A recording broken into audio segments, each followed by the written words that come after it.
आखिरी खेमे आए ना तू जा रही जोरी जोरी गति नहीं तू आवे क्या मैं अख्या ने टमी गुनाहगार अख्या ने टमी चार ही औरतें कोरिया पुलिस को इतरा तने सजे खेमे इतरा तने पीछे रोटियां मामा उन्होंने निकल गया। पुलिस वालों ने तफ्तीश नहीं की। पुलिस वालों के पास अगर जाते हैं तो बोलती है भाई वो अपने मर्जी से गई हैं, मर्जी से गई भाई कोर्ट में पेश करो। वो अपनी बोले मर्जी से गई हैं तो हम चर्चा खत्म कर देंगे। कोर्ट में पेश हो तो हमें पता चले वो मर्जी से गई हैं। आज तक उन लोगों का तो पता नहीं है, पता नहीं जिंदा हैं मर गई हैं ये पता अभी तक नहीं है लोगों को। माड़ी वाले कैंप में जो हमें केस रिपोर्ट हुए थे तो वहाँ हमने रेवेन्यू डिपार्टमेंट के जो मैनेजमेंट है उनसे हमने रब्ता किया था। पुलिस डिपार्टमेंट को हमने अंडरस्टैंडिंग में लिया था। इसके साथ साथ ही जो NGOs की मीटिंग्स हो रही हैं और उसमें जब हम इश्यूज डिस्कस करते हैं तो वहाँ पर हमने इस इशू को रेज़ किया है। तमाम NGOs जो हैं वो इस बात पे जोर दे रही हैं आपके कंप्लेंट सेल बनने चाहिए हर कैंप के साथ, ताकि अगर कोई ऐसा वाक़या होता है तो फौरी तौर पे कंप्लेंट की जाए और फौरी तौर पे उस पर कोई एक्शन लिया जाए। नहीं अब बहुत हमने यहाँ कैंपस से दवाई ने कुछ भी नहीं फर्क पड़ा।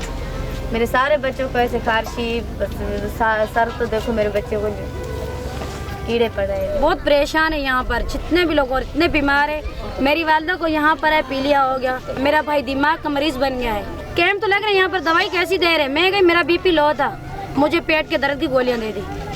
मैं बोली ये तो पेट के दर्द की है, कहती है नहीं आपका BP सही है। मैं बोली मेरा BP सही नहीं क्योंकि मेरा BP लो हो जाता है मुझे पता चल रहा है। यहाँ पर वो मैंने दवाएं फेंकी, वहाँ पर गई पीछे 40 रुपये डॉक्टर ने लिए, उससे चेक करवाया, उसने बोला आपका BP तो बिल्कुल लो है। मैं बोला बच्चे कम पैदा करेंगे, माना हमारा बस नहीं चला उधर। मेरे मियाँ ने भी बोला तुम जाओ ऑपरेशन करवा लो, मगर हमारे पास उधर डॉक्टर नहीं थे। लोग तो ऐसे ही पैदा करते हैं, गांव के लोग नहीं डरते कि 2 बच्चे हो इनका खाना कैसे होगा, पढ़ाई कैसे, ये नहीं सोचते। नहीं पहले तो नहीं करते लेकिन अब करते थे। अब तो 3 साल हुए हैं तो आती हैं हेल्थ वर्कर, वो बताती है कि आप करें वक्फा करें मनसूबा बंदी, तो लोग नहीं करते। हाँ मैंने के बोला नहीं ऐसे मनसूबा बंदी का ये गुनाह हम लोग को ऊपर होता है। ख़वातीन के हवाले से जो नीड्स आ रही थी उसके अंदर एक तो रिप्रोडक्टिव हेल्थ के बहुत मसाइल थे। डिलीवरी का मसला था कि अगर किसी औरत की डिलीवरी होने वाली है तो वहाँ कैंपों में इस तरह के मेडिकल कैंप नहीं थे जहाँ के डिलीवर करवाया जा सके। हमें तो बहुत मसला होता है, 2-3 दिन हो जाते हैं हमारे को पानी का एक कतरा भी नहीं होता कि हम बर्तन कहाँ से धोएं, कपड़े कहाँ से धोएं, बच्चों को किस चीज़ से नहलाएं। लोग जो लाते हैं पानी बहुत दिनों के बाद 5 दिन हो जाते हैं, रोज़ टैंकर आए तो अच्छा है ना। जब तक हम लोग वतन कार्ड नहीं देंगे, जब तक हम नहीं जाएंगे, जब तक हम लोग को प्लाट नहीं देंगे या घर नहीं देंगे, हम फिर कहाँ रहेंगे। ना घर है ना काम धंधा है ना कुछ, फिर ये क्या करेंगे लोग जाके। अभी तो हमारी कोई ऐसी सोच नहीं है कि गाँव जाएंगे, अपना गाँव है, अल्लाह करेगा कि पानी खत्म हो जाएगा तो फिर जाएंगे, फिर जो भी होगा झुपड़ी होगी जो भी होगा, अगर सरकार हमें कुछ देगी तो अपने थोड़ी जगह बना के बैठेंगे। ज़मीनें हमारे ऐसे हैं, ये जो सैलाब वाला पानी है ना तकरीबन 2 साल तक ये आबादी हमें नहीं देंगे।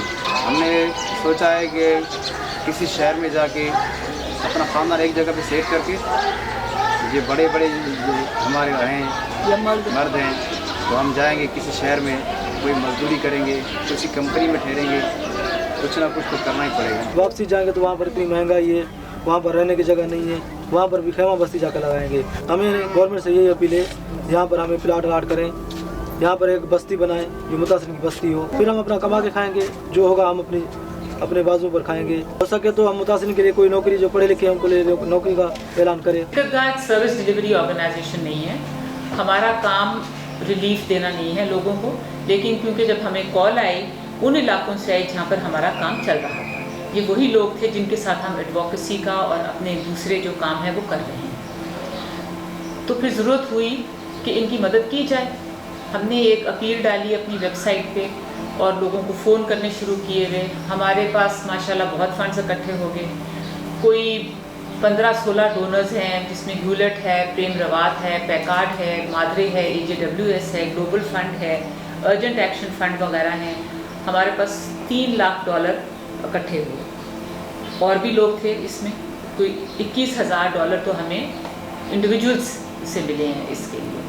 तो कोई 2.5 करोड़ से ज़्यादा हमारे पास रकम इकट्ठी हो गई, जिसमें से हम कोई 1.5 करोड़ से ज़्यादा खर्च कर चुके हैं पंजाब में, KPK में, सिंध में और बलूचिस्तान में। हेल्थ कैंप्स लगे हैं, फूड डिस्ट्रीब्यूशंस हुई हैं।